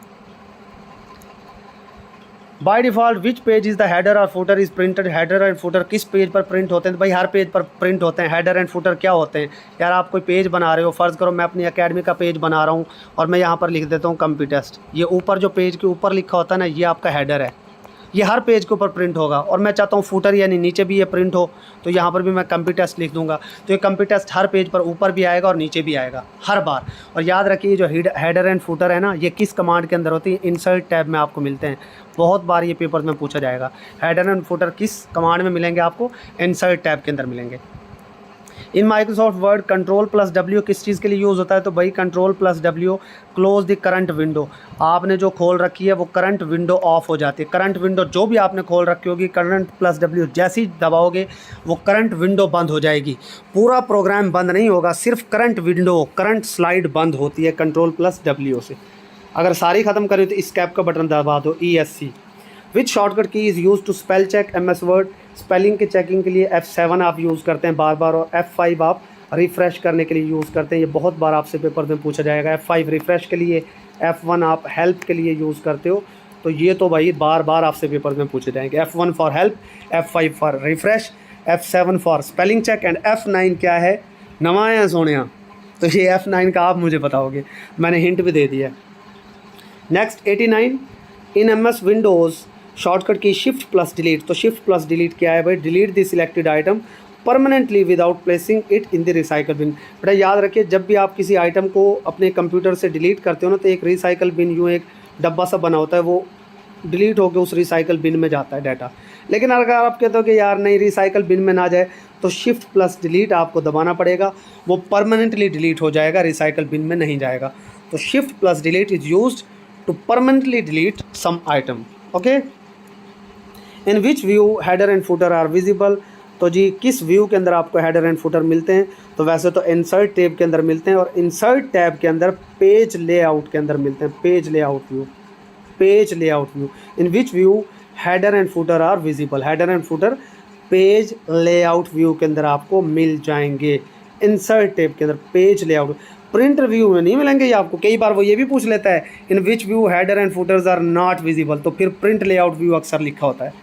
ये आपको नज़र कहाँ पर होता है? Page layout. जब आप पेज लेआउट मतलब पेज का लेआउट आप खोलते हो ना अपने सामने, चाहे वो फॉर्मेट आपका, चाहे वो आपका लैंडस्केप हो या पोर्ट्रेट हो, पेज लेआउट व्यू में आपको सामने हेडर एंड फुटर नज़र आ रहे होंगे वो। Next, to apply center alignment through paragraph we can press Ctrl+E। तो यार ये भी कोई इतनी मुश्किल बात नहीं बेटा, यहाँ पर ये आपके अलाइनमेंट्स होती हैं। अगर आप लेफ़्ट पे रखना चाहते हो अपनी लाइनें यहाँ लेफ़्ट पे, तो आप लेफ़्ट के लिए Ctrl+L प्रेस कर दोगे। अगर आप सेंटर पे रखना चाहते हो, यहाँ पे ये सेंटर पे अगर आप लाइनें रखना चाहते हो तो आप Ctrl+E प्रेस करोगे। अगर आप यूँ राइट पे रखना चाहते हो लाइनिंग तो आप Ctrl+R, और अगर आप जस्टिफाई करना चाहते हो तो Ctrl+J। ये भी कई बार पूछा जाएगा। जस्टिफाई का मतलब होता है लाइनों की स्पेसिंग यूँ बिल्कुल बराबर करना, यूँ बराबर करना, यानी फासला बराबर बराबर हो जाए तो ये जस्टिफाई कहलाता है। Ctrl+J for justify. ये बड़े इंपॉर्टेंट चीज़ें हैं, और ये सारे के सारे आपको ये आपको जितने भी ये मिल रहे हैं, नज़र आ रहे हैं, ये कहाँ पर होते हैं? आपके होम टैब के अंदर पड़े होते हैं, वर्ड में, होम टैब में। ओके जी, ये लाइन की जो अलाइनमेंट्स होती हैं सारी की सारी, left alignment Ctrl+L, right alignment Ctrl+R, justify Ctrl+J, central alignment Ctrl+E, ये सारे के सारे आपको कहाँ पर मिलते हैं? होम टैब में मिल जाते हैं। The space left between the margin and the start of paragraph, उसे आप आइडेंटिफिकेशन कहते हैं। मार्जिन और स्टार्ट ऑफ पैराग्राफ के दरमियान जो जगह बचती है उसे आप क्या कहते हैं? आइडेंटिफिकेशन कहते हैं। सिंपली बात है, उसे क्या कहते हैं आप? आइडेंटिफिकेशन। जो आपको मैंने गटर मार्जिन पढ़ाया था पीछे, यार फ़र्ज़ कर लो यहाँ पर आपका ये दूसरा पेज है, ये पहला पेज है, यहाँ पर आपकी लिखाई शुरू हो रही है, ये दरमियान का आपका गटर मार्जिन है। ये जो दरमियान में ये जगह है ना, इसको आप आइडेंटिफिकेशन समझ सकते हैं। नीचे वाली उसको देखने की ज़रूरत ही नहीं है। Which one can be used as water mark in document, तो वाटर मार्क तो भाई आप टेक्स्ट की शक्ल में भी लगा सकते हो, इमेज की शक्ल में भी लगा सकते हो, ये तो आप सबको ही पता है। The dash works with standard copy and paste command, तो भाई जो ऑफिस क्लिप बोर्ड है ना, वो कॉपी एंड पेस्ट को रखता है। ऑफिस का जो क्लिप बोर्ड है, आप ऑफिस को जब आप ओपन करोगे तो वहाँ पर जो क्लिप बोर्ड है वो कॉपी एंड पेस्ट कमांड्स को महफूज करता जाता है। यानी फ़र्ज़ कर लो कि आप एक वर्ड है, फ़र्ज़ कर लो एक वर्ड मैं कह देता हूँ जी हिस्ट्री एक वर्ड है, इसको आपने कॉपी किया और कॉपी करके आपने नीचे इसको पेस्ट कर दिया। यहाँ पर वहाँ भी हिस्ट्री लिखा हुआ है और नीचे भी हिस्ट्री लिखा हुआ है। अगर आप कॉपी पेस्ट करते हो तो ये हिस्ट्री ऊपर भी रहेगा और नीचे भी आ जाएगा। अगर आप कट करते हैं तो ऊपर से मिट जाएगा और नीचे ये पेस्ट हो जाएगा। ये सारा रिकॉर्ड कहाँ पर महफूज हो रहा होता है? ऑफिस के क्लिप बोर्ड में। आपके MS वर्ड के अंदर एक ऑफिस क्लिप बोर्ड का एक ये समझ लें कि एक टैब होता है, उसके अंदर ये सारा कट कॉपी पेस्ट ये महफूज हो रहा होता है ऑफिस क्लिप बोर्ड के अंदर। Next, which enables us to send the same letter to the different persons, अगर आप एक ही लेटर डिफरेंट पर्सनस को भेजना चाहते हैं तो आप मेल मर्ज यूज़ करेंगे। मेल मर्ज क्या है यार? ये देखो, ये पूरी की पूरी लिस्ट बना देता है। आजकल तो सॉफ्टवेयर्स भी आ गए हैं। मेल मर्ज, एक ही लेटर बहुत सारे लोगों को भेज सकते हैं आप। Next, which file starts the MS word, जब भी आप word.exe टाइप करेंगे तो आपके MS वर्ड की फ़ाइल स्टार्ट होती है word.exe। मुझे लग रहा है यार, इसमें मुझे डाउट लग रहा है, शायद इसका winword.exe नहीं, इसको कंफर्म कीजिएगा। ये आपके लिए चलो मैं छोड़ देता हूँ, लेकिन शायद word.exe ही है। हाँ जी, ये देखें ना, ये winword है, तो ये गलत टिक हुआ है, ये winword.exe होगा। मज़ीद आप किस कंफर्म कर लीजिए, ये गलत है, ये winword.exe होगा। winword.exe ये शो होगा MS ऑफिस में, वर्ड में। नेक्स्ट, Ctrl+N, ये हमेशा न्यू डॉक्यूमेंट के लिए यूज़ होता है भाई। Ctrl+N हमेशा न्यू डॉक्यूमेंट के लिए यूज़ होता है। अच्छा भाई, अक्सर और बेशतर आपसे पेपर में क्वेश्चन में पूछा जाएगा कि कौन सी कमांड नहीं होती, तो ये देखें SUM सम भी मौजूद होता है आपके एक्सेल के अंदर, और ये काउंट नंबर भी मौजूद होता है, MAX भी मौजूद होता है, MIN मिनिमम भी मौजूद होता है, MIN, और ये AVG ये मौजूद नहीं होता। AVG यहाँ पर मौजूद नहीं होता क्योंकि यहाँ पर पूरा एवरेज मौजूद होता है। ये एक्सेल का एक क्वेश्चन है कि एक्सेल में कौन सी चीज़ नहीं है, तो AVG नहीं है, पूरा एवरेज होता है एक्सेल के। ये आगे क्वेश्चन आएगा, बाय मिस्टेक यहाँ पर ये लग गया, ये देखें शायद नीचे ही पड़ा हो, नहीं पड़ा हुआ, बस आपने याद रख लेना। ये देखो ना, ये यहाँ पर ये सम भी है, एवरेज भी है, काउंट नंबर है, MAX है, MIN है, लेकिन सिर्फ AVG जो वर्ड है ना वो नहीं है, इसकी जगह पे एवरेज होता है पूरा word. What is the intersection of column and row, एक कॉलम एंड रो जहाँ पर इंटरसेक्ट होते हैं उसे क्या कहते हैं, सेल कहते हैं। सेल क्या है आपका, इंटरसेक्शन है आपके रोज़ एंड कॉलम्स का। और एक बात और याद रखिएगा, रोज़ को आप नंबर से जाहिर करते हैं और आप जो है कॉलम्स को लेटर्स से जाहिर करते हैं। ये भी बड़ा इंपॉर्टेंट कई बार पूछा जाता है। कॉलम्स को लेटर से जाहिर करते हैं और रोज़ को नंबर से जाहिर करते हैं। यहाँ पर भी ये आया होगा, ये combining the columns letter, columns को लेटर से विद रो नंबर, रो का आपका नंबर है। ये देखें, ये आपका जो है ना कॉलम, ये कॉलम बी, ओके, और यहाँ से ये रो नंबर 2। अगर फ़र्ज़ करें आप इस वाले को देखें, इस वाले सेल को, तो ये आपका कॉलम होगा बी और रो नंबर होगा 7, कॉलम बी रो नंबर 7। अगर फ़र्ज़ कर लें इसको देखते हैं, इसको, या चलो इस वाले को देख लेते हैं, इस वाले सेल को, तो ये कॉलम होगा सी और रो होगी 5। तो इस तरीके से ये होता है। Which one is not function of MS Excel, तो AVG एक्सेल का पार्ट नहीं है, ये ऊपर वहाँ इंसर्ट हो गया था शायद, यहाँ पर, हाँ यहाँ पर नहीं है।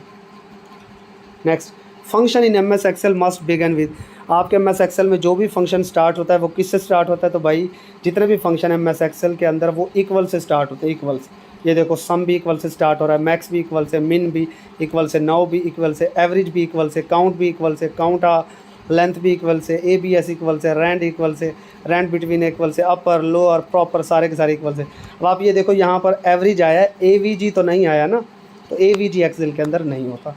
तो ये आपके तकरीबन 100 क्वेश्चन, ये 100 नहीं है एक्चुअली, ये कोई कम से कम 300 बन जाते हैं, क्योंकि इसके अंदर मैंने आपको डिटेल में काम करवाया है। तो जब डिटेल में काम होता है तो ये समझ लें एक तीर से 3 शिकार हो रहे होते हैं। उम्मीद करता हूँ आपके लिए लेक्चर फ़ायदेमंद रहेगा। स्टे ब्लेस्ड, अल्लाह हाफिज़।